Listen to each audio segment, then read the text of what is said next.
Hello folks, in this video we'll be teaming up to cook a delicious spaghetti bolognese. So we're starting off with the onions. We like to cut them up nice and small and then we fry them off first. We'll move on to adding then the bacon and the pork and beef mince and some oxo cubes, and we'll start all that off in this frying pan, which is an iron one, but then when we go to add the tomatoes we'll move it on to this one, because it's a non-stick one and it'll strip the coating on this one. So we're doing the onions at the moment, but we'll show you them going into the pan in a little bit. Right, so we've got the onions in there. We're going to add these ones now. And then we've also added in some garlic, salt and pepper, and a little bit of lemon juice. And we're just going to turn that up to about 4 on the oven. Go ahead, chuck them in. Yeah, chuck them in. There we go. We'll get them all stirred in. And then as they start to brown up and go nice and soft, we'll then chuck a bit of sugar on them. I know what some of you are going to say, oh, you don't need sugar, sugar's bad. If you don't like the sugar, don't put it in, job done. So there you go. When we put a bit of sugar in, it gives it a nice taste and it helps to brown up the onions and give them a nice caramelised appearance and texture. So I'll show you that in a minute. Now is we've put in the sugar, but we just need to mix it now. So are you going to go ahead and mix that in? Yeah, sure. Excellent. Do I use this? Yeah, just give it a good old mix around. Look at that, guys. Look at the bottom. It's all... Yeah, starting to caramelise. Yeah, so keep it moving around, kind of fold it in.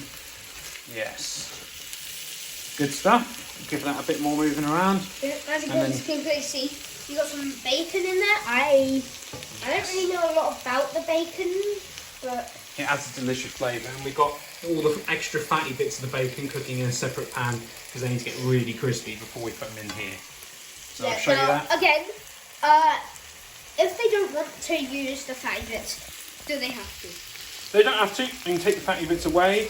You could make them into something else, or you could even put them out for the birds. Throw them away. Or throw them away, but you should really do something with them ideally. Yeah. So at this stage, I like to move all the onions to one side and then get the mince in this side, which we'll do now. So we've got pork mince in there, and now we're going to add the beef mince as well. It's a good idea to have a mixture of both. You get the best flavour of both then. Yeah, let's go ahead and let's chuck that in, shall we? There we go. Yeah. Just move it over here. So I'm going to let it brown up a bit on the bottom. Then I'm going to break it all apart, mix it in with the other one. Oh, you got it upside down. Other one. Other bin. Oh, don't worry. As you can see, we've got the beef mince, the pork mince, the bacon and the onions, with some garlic and lemon juice and some sugar and salt and pepper, and we're just going to let that all simmer and cook until it's nice and brown.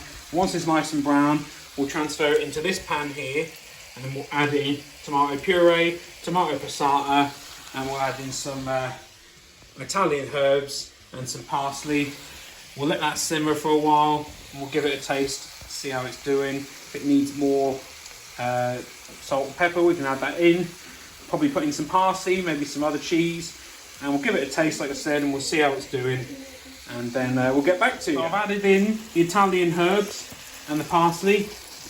Gonna mix that all in now, and as you can see, the fat from the bacon is starting to cook off nicely there as well. Don't have to add the fat in, it's a bit unhealthy I suppose, but who cares? So next up, we're going to take all of this, that's got the cheese and that in there, all the ingredients we put in earlier on. We're going to combine it with a mix of tomato passata and tomato puree in this other pan. This is a non-stick pan, so it won't strip it. It will unfortunately gradually strip away the non-stick coating I've applied to the iron pan if I leave a tomato-based dish in there too long. So we're going to transfer that over into there. Sup guys, I'm going to let my friend here do the talking because I'm not too good at that. Okay, so I've transferred the contents of the iron frying pan into the non-stick one.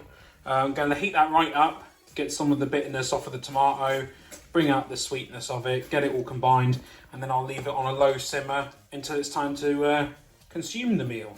I'll do it with some, obviously spaghetti, we'll do it with maybe some garlic bread, and I'll salt the water first in the spaghetti, then I'll drain off some of the spaghetti water and put that into this pan, bring it right up. That'll give a nice starchiness to it, nice taste, and I'll then put the spaghetti in the pan, in the plate there, and put some of this in the middle. You can dip your garlic bread in, job done. And that is how I go about making what I think is probably the best spaghetti bolognese in the world, or at least that's what I've been told.